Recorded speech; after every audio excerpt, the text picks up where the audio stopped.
আসসালামু আলাইকুম। দীর্ঘ 2 ঘন্টা সময় ব্যয় করার পরে আমি এই ফ্রুট ডালাটা তৈরি করেছি, তাও অনেক কষ্টে।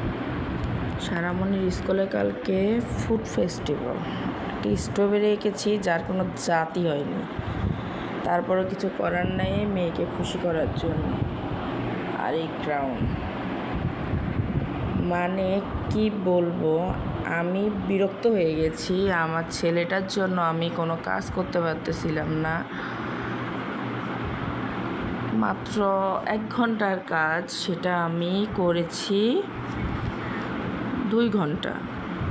তাও মানে খুব প্যারার মধ্যে ছিলাম।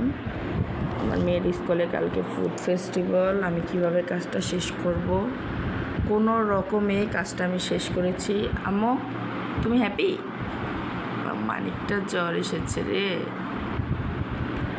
তো শেষ করেছি। জানি না ঠিক মতো নিয়ে পৌঁছাতে পারবো কি না। এটা যে লক করতেছে, এটারে কীভাবে নিব আল্লাহ জানে। শেষ, আমার কাজ কমপ্লিট। সবাই ভালো থাকবেন, আল্লাহ হাফেজ।